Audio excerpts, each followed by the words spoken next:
Hello అండి. ఇవాళ ఈ వీడియోలో స్పెషల్ రెసిపీ చూద్దామండి. బిర్యానీ అంటే ఎవరికి ఇష్టం ఉండదు చెప్పండి. అందరూ ఇష్టంగా తింటారు కదా.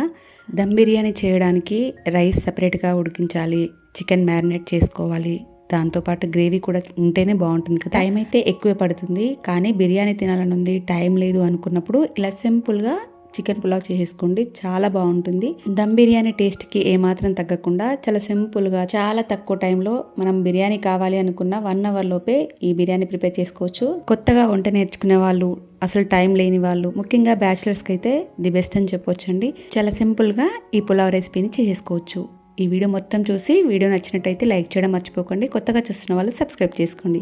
ఈ టేస్టీ పులావ్ ఎలా చేసుకోవాలో చూద్దాం. ఇక్కడ నేను ఒక 750 గ్రామ్స్ చికెన్తో ఈ పులావ్ చేస్తున్నానండి. ముందుగా టేస్ట్కి సరిపడా సాల్ట్ తీసుకోవాలి. 1 టీ స్పూన్కి పసుపు, 1 టేబుల్ స్పూన్కి అల్లం వెల్లుల్లి పేస్ట్, 1 టేబుల్ స్పూన్కి ధనియాల పొడి, 1.5 టేబుల్ స్పూన్కి కారము, 1 చెక్క నిమ్మరసము, 1 కప్పుకి పెరుగు కూడా వేసుకొని అన్ని బాగా కలిసేలాగా కలుపుకోండి.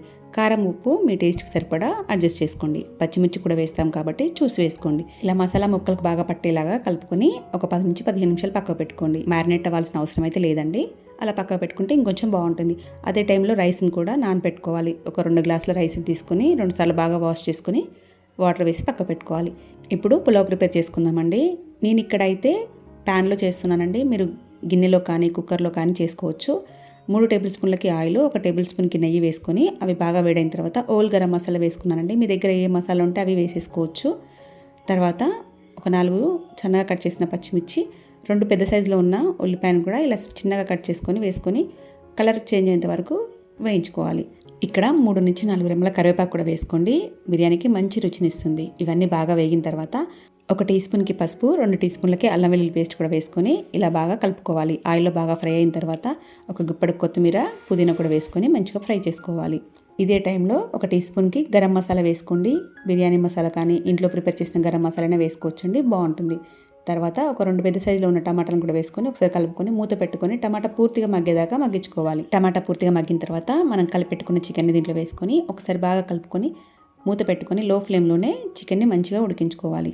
మధ్యలో 1-2 సార్లు మూత తీసి కలుపుకొని మళ్ళీ మూత పెట్టుకొని లో టు మీడియం అడ్జస్ట్ చేసుకుంటూ ఈ చికెన్ని 60 to 70% ఉడికించుకుంటే సరిపోతుంది. ముక్క మంచిగా ఫ్రై అయ్యి ఇలా ఆయిల్ పైకి తేలుతున్నప్పుడు దీంట్లోకి మనం కడిగి పెట్టుకున్నాం కదా బాస్మతి రైస్లో నుంచి పూర్తిగా వాటర్ని తీసేసి రైస్ దీంట్లో వేసేసుకొని ఒకసారి కలుపుకోవాలి. నిదానంగా కలుపుకోవాలండి. ఆల్రెడీ రైస్ నాని ఉంటుంది కాబట్టి ఫాస్ట్గా కలిపినట్టయితే బియ్యం విరిగిపోతుంది కాబట్టి నిదానంగా ఇలా అంతా కలిసేలా కలుపుకొని రైస్ని 1 నిమిషం పాటు వేగనివ్వాలి. తర్వాత 1 గ్లాస్ రైస్కి 1.5 నుంచి 1.5 గ్లాసుల వాటర్ పడుతుందండి. మీ రైస్ని బట్టి నానిన టైంని బట్టి వాటర్ అడ్జస్ట్ చేసుకోండి. ఇక్కడ నేనైతే 1.5 గ్లాసు వాటర్ వేసాను. దీనిలోకి మళ్ళీ రైస్కి సరిపడా సాల్ట్, కొత్తిమీర, పుదీనా, 1 చెక్క నిమ్మరసము, 1 టేబుల్ స్పూన్కి నెయ్యిని కూడా వేసి అన్ని కలిసేలా కలుపుకొని మూత పెట్టుకొని లో టు మీడియం అడ్జస్ట్ చేసుకుంటూ ఉడికించుకోవాలి. మధ్యలో 1-2 సార్లు కలుపుకొని మూత పెట్టుకొని మళ్ళీ కుక్ చేసుకోవాలి. ఇలా ఈ టైంలో ఒక్కసారి నిదానంగా పైన కలుపుకొని మూత పెట్టుకోవాలి. ఒక 5 నిమిషాలలో మనకు పులావ్ రెడీ అయిపోతుందండి. ఇప్పుడు పూర్తిగా రెడీ అయిపోయిన తర్వాత స్టవ్ ఆఫ్ చేసుకొని ఒక 15 నుంచి 20 నిమిషాలు అలా పక్కకు పెట్టేసుకున్న తర్వాత సర్వ్ చేసుకోవాలి. స్టవ్ ఆఫ్ చేసిన వెంటనే రైస్ తీసినట్టయితే కొంచెం పచ్చిగా తేమగా ఉంటుందండి. అదే ఒక 10-15 నిమిషాల తర్వాత మనం రైస్ తీసినట్టయితే పొడిగా చాలా బాగుంటుంది. చూడండి, ముక్క మంచిగా ఉడికి రైస్ కూడా మంచిగా పొడిగా ఉంది కదా. ఇలా పర్ఫెక్ట్గా పులావ్ని మీరు కూడా ప్రిపేర్ చేసుకోండి. చాలా స్పైసీగా టేస్టీగా ఉందండి. ఈసారి బిర్యానీ చేయాలనుకున్నప్పుడు ఇలా ఖచ్చితంగా ట్రై చేసి చూడండి. ఇక్కడ దాకా వీడియో చూడడానికి వచ్చిన వాళ్ళందరికీ స్పెషల్గా థ్యాంక్ యూ అండి.